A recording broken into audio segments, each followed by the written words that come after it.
ורק אתה יכול להפוך מספדי למחול, לזכך את החול, לרכך בי הכל. Et voilà mes chers amis, nous entrons dans Shabbat Bereshit, première paracha de l'année du Sefer Bereshit, la création du monde, l'arrivée du Shabbat. Donc tout est réuni pour nous rappeler combien ce Shabbat est important, de par sa lecture et du contenu, du fait que nous allons parler du Shabbat, et combien il est important donc de mettre l'accent là-dessus. Une petite idée intéressante, c'est qu'on voit que tout au long de la création, la Torah nous dit qu'Hachem observait la création du jour, et Vayar Elokim Kitov. Dieu a vu, traduction littérale, que c'était bien. Le Targum Onkelos traduit Vachaza Elokim Are Tav. Comme quoi c'était Tov. Tav en arabien ça veut dire Tov.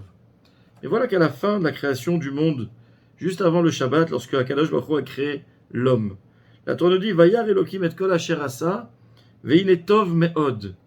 Donc on s'attendrait, comme traduction, qu'Hachem a vu tout ce qu'il avait créé, et voilà que c'était très bien. Et le Targum nous dit Veha takin lachada. Lachada ça veut dire me'od, très, takin. On ne dit plus le mot tav. On ne parle plus de bien. Takin ça veut dire c'était parfait. Donc en quelque sorte, on a l'impression de voir la chose suivante. Quand Akadosh Baruch Hu crée le monde, au fur et à mesure de la création, chaque jour, à part le deuxième, tout le monde sait, compensé par le troisième, puisque le troisième jour, on l'a dit 2 fois, chaque jour, on nous dit Kitov. Et le Targum juge utile de dire Kitov, ça veut dire que c'était bien, Tov, Tav. Mais le dernier jour, une fois que tout a fini d'être créé, on ne nous dit pas que c'est bien. Veine Tov Me'od, c'est pas très bien.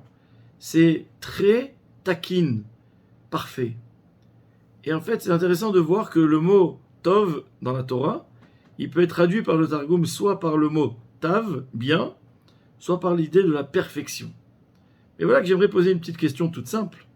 C'est que si on se souvient bien, au début du livre de Shemot, lorsque les Béné Israël se retrouvent en Égypte, toute la famille de Yosef Hatzadik est arrivée, et que là, rappelez-vous, au début de l'exil, au début des décrets de Paro de tuer tous les garçons et de laisser vivre les filles, un petit garçon va naître qui s'appelle Moshe Rabbeinu.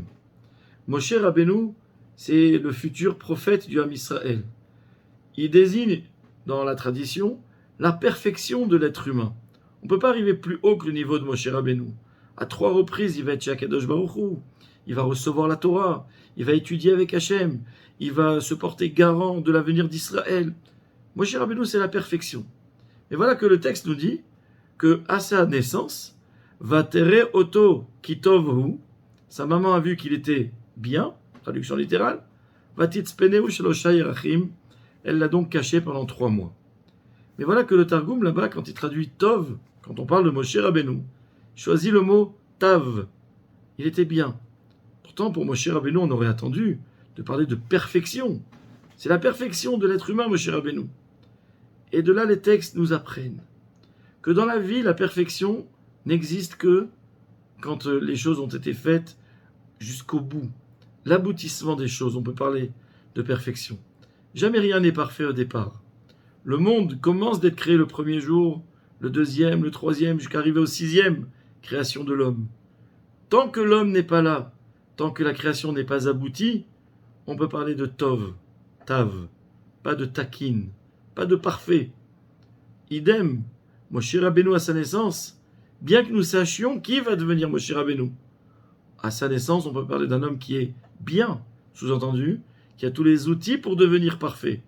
Mais parfait, il ne sera qu'à la fin de la vie. Voilà peut-être à nous une petite leçon, c'est de se dire que lorsque nous sommes au début de la Torah, après avoir passé toutes les fêtes, que maintenant nous entrons ce Shabbat, c'est le Shabbat où nous allons accueillir le mois de Cheshvan, on va rentrer dans la période d'hiver. Rappelons-nous tout le temps que Akadosh Baruch Hu nous a créés bons, ce qui veut dire avec les outils nécessaires pour devenir parfaits.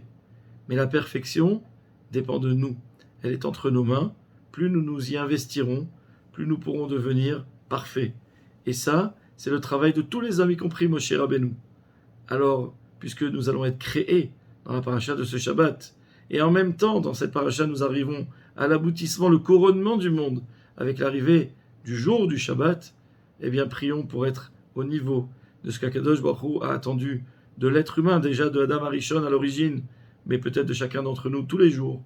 C'est de ne pas se suffire d'être bon, de ne pas se suffire de savoir combien nous sommes dotés de dons et d'outils et de moyens pour pouvoir être les meilleurs. Mais mettons-les en application, faisons tout pour Be'ezrat Hashem devenir, et c'est un programme de vie, et c'est ce qui nous attend lorsque nous sortons des fêtes de Tishré vers une longue année Be'ezrat Hashem que nous souhaitons bonne à tous, un programme pour devenir, avec l'aide d'Hashem et notre investissement, takin, mushlam, parfait. Shabbat Shalom U'Borach.